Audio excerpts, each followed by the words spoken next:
उस सुविधा का आज मैं उद्घाटन करने आया हूँ, जो कि 1 वर्ष पहले हरीश जनाटा जी ने जो बात की थी, उसके आधार पर हमने इस बैंक का आज शुभारंभ किया है। सर, आरडीजी ग्रांट जो बंद हुई है उसको लेकर क्या कोई विशेष सत्र बुलाने की भी मंशा है सर? देखिए, अभी 8 तारीख को कैबिनेट की मीटिंग है और ये कैबिनेट की मीटिंग पर चर्चा की जाएगी।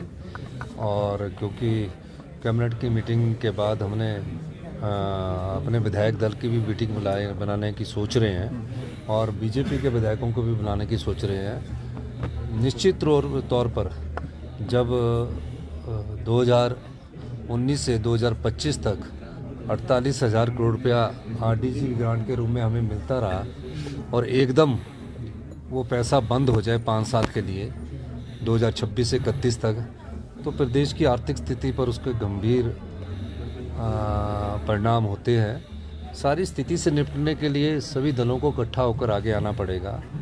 और जो प्रदेश था, इसका जो गठन था, पर्वतीय राज्य का जो गठन था, वो कभी भी रेवेन्यू सरप्लस के आधार पर नहीं किया गया था।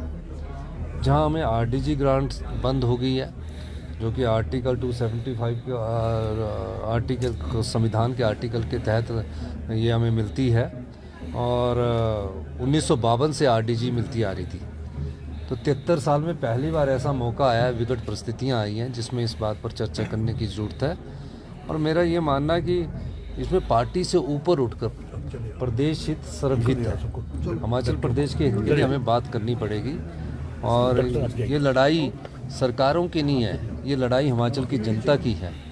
और उस जनता की लड़ाई में मैं भारतीय जनता पार्टी के विधायकों से भी अनुरोध करूंगा कि हम उनको 8 तारीख को प्रेजेंटेशन देना चाहिए, किस प्रकार इस इफेक्ट से हमने निपटना है और किस प्रकार प्रदेश की नीतियों में बदलाव लाकर और आत्मनिर्भर हिमाचल की कल्पना कैसे की जा सकती है। अंतर्राष्ट्रीय स्तर का और अंतर्राष्ट्रीय क्या राष्ट्रीय स्तर का भी कोई बड़ा एयरपोर्ट नहीं बना सके तो कितना टूरिज्म में हम इसको बढ़ावा कर सकते हैं। जहां आरडीजी का नुकसान हुआ वहाँ जीएसटी लगने का से भी हमको 2017 के बाद से नुकसान हुआ। हालांकि जीएसटी लगने के बाद भारत की सरकार ने जीएसटी कंपनसेशन से सिर्फ 5 साल के लिए दिया। हर साल वो 2017 में 3200 करोड़ देते रहे और जून 2022 तक वो 3200 5 साल देते रहे और 16,000 करोड़ भारतीय जनता पार्टी की सरकार में जीएसटी कंपनसेशन सेस दिया। लेकिन जीएसटी कंपनसेशन जो है सेस के बाद भी प्रदेश के बाद वो 3200 करोड़ भी बंद हो गया। तो हिमाचल प्रदेश को भी जीएसटी के मामले में हमको इतना ज़्यादा जीएसटी आएगा नहीं, क्योंकि जीएसटी जो है वो कंज्यूमर बेस्ड है। कंज्यूमर बेस्ड का मतलब है कि जहाँ की जनसंख्या ज़्यादा होगी, जहाँ चीज़ें लोग ज़्यादा खरीदेंगे, वहाँ लगता है वो। तो इसका फ़ायदा तो यूपी, बिहार, उत्तराखंड, उनको वेस्ट बंगाल, महाराष्ट्र का हुआ। हमारी जनसंख्या तो 75 लाख है और 75 लाख से भी कम होने वाली है। तो हिमाचल प्रदेश में तो कभी जीएसटी का फ़ायदा ही नहीं होगा, तो उसके कारण भी प्रदेश को नुकसान हुआ है। अब सेब के इंपोर्ट पर 25% ड्यूटी लगा दी, उसके कारण भी प्रदेश को नुकसान हुआ है। आपदा से प्रदेश जूझ रहा है। आपदा कोई इसलिए नहीं आ रही है, क्लाइमेट चेंज के कारण आपदा आ रही है। इसलिए मैंने भारत सरकार से 4 बार वित्त मंत्री के पास गया, 4 बार मैं अपने क्या कहते हैं फाइनेंस कमीशन के पास गया। मैं ये तो कल्पना भी नहीं कर सकता था कि आरडीजी बंद हो जाएगी। मैं तो ये चाहता था कि आरडीजी जो है उसकी टेपरिंग ना हो, 5 साल हमें बराबर मिले। अब आप बताइए कि जो आरडीजी हमें 2019-20 से 2025-26 तक मिलती रही, 48,000 करोड़ के करीब ये आरडीजी आई। एकदम हम जब 26-27 का बजट बनाएंगे तो उसका कितना इम्पैक्ट हमारे हिमाचल प्रदेश के खजाने पर पड़ेगा। और जो अनुराग ठाकुर जी समझा रहे थे ना बोर्ड में, वो बोलना रूटीन के बजट है। कोई आप बताइए कि आप आरडीजी बंद होने का विरोध करते कि नहीं करते हैं? आप उनको आरडीजी को विरोध करना या हम तो ये भी चाहते हैं कि भारतीय जनता पार्टी के नेतृत्व में हिमाचल प्रदेश की कांग्रेस सरकार जाने को तैयार है, क्योंकि ये प्रदेश के हित में, मेरे हित में नहीं है, व्यक्तिगत हित नहीं है, सरकार का भी व्यक्तिगत हित नहीं है, ये प्रदेश हित है। और इसमें प्रदेश के हित की लड़ाई नहीं पड़ेगी तो इसके रेपरिकॉशंस क्या होंगे आने वाले 10 सालों में? बहुत इकोनॉमी पर बहुत फर्क पड़ेगा। ये सब चीज़ों के लिए प्रदेश की जनता को भी तैयार होना पड़ेगा और हमें लंबे संघर्ष के लिए भी तैयार होना पड़ेगा।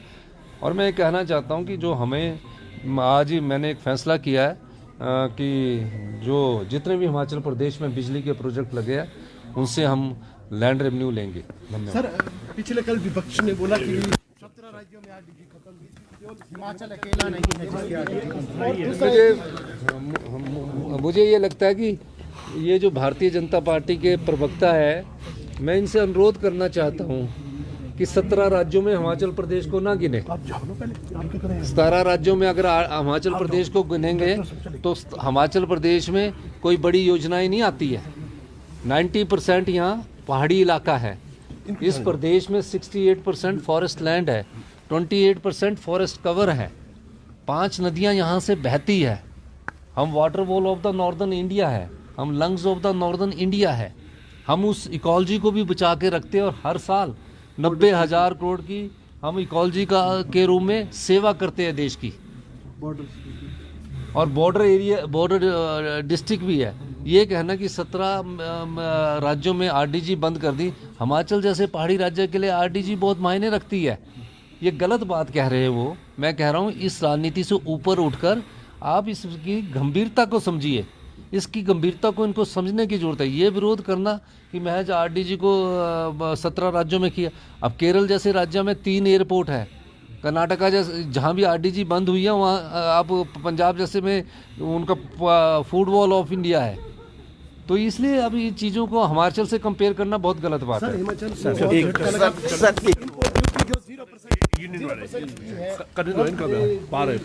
ट्रम्प द्वारा अमेरिका से जो हुई है, तो क्या उससे और नुकसान हिमाचल का होगा? एक मिनट यार, ये यूनियंस